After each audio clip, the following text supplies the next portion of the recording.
And speaking of Hurricane Helene, as we know, it made landfall, that is, in northwest Florida on September 26 as a major Category 4 storm. Less than a week later, Hurricane Milton hit Florida's storm-ravaged coast as a Category 3 storm. One writer says he believes it is no coincidence. An op-ed in the New York Times, Porter Fox writes that we are witnessing a new reality. Supercharged hurricanes are no longer outliers, freak disasters, or storms of the century. Fossil fuel pollution has made them a fixture of life around the world, and they are going to get worse with millions of people in their crosshairs.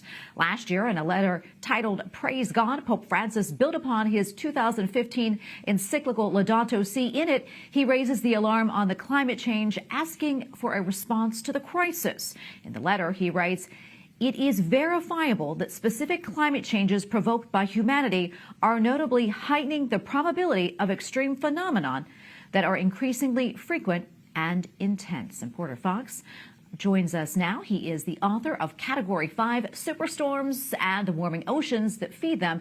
And he also spent 3 years reporting on extreme weather. Porter, great to have you on the show. I know you grew up in Maine. There's a lot of extreme weather there, but you also spent 3 years sailing through storms and visiting research labs to learn about the increase in extreme cyclones. What did you learn?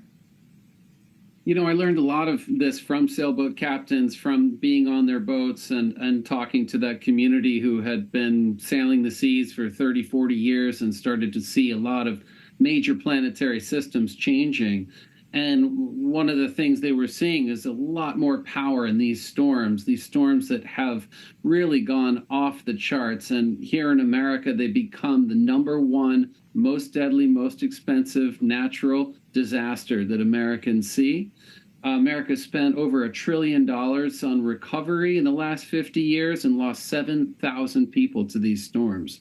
And like I said, it's just getting started. It will follow the arc of increasing temperatures on this planet, which ultimately end up in the ocean, warming the seas.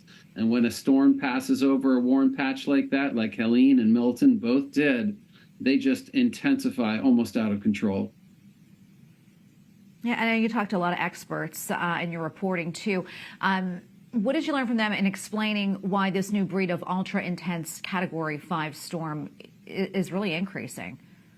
Yeah, I mean, the folks at the National Hurricane Center, at NOAA, at other facilities around the world are truly incredible. They're on the cutting edge of this. They have gotten a track cone, like very, very, very reliable 3 days out or so.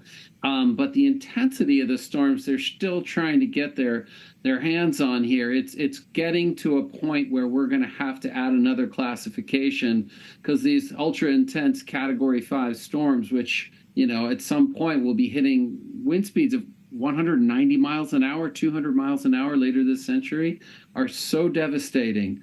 It's just like nothing we've ever seen. What about reversing course? What have experts told you about that? Is it possible?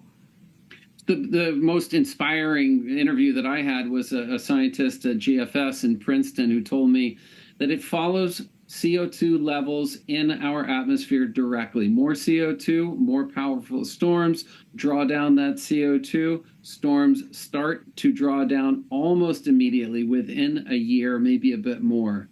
So we're very much in control of the climate here. We've heated this planet. We've created superstorms. The good news is we can wind that down with sequestration and trying to get to net zero. And if you get CO2 back to 1990 levels, you'll see 1990 type hurricanes in our oceans. All right, Porter, great to talk to you. Thank you so much. We appreciate it. Thanks, Tracy.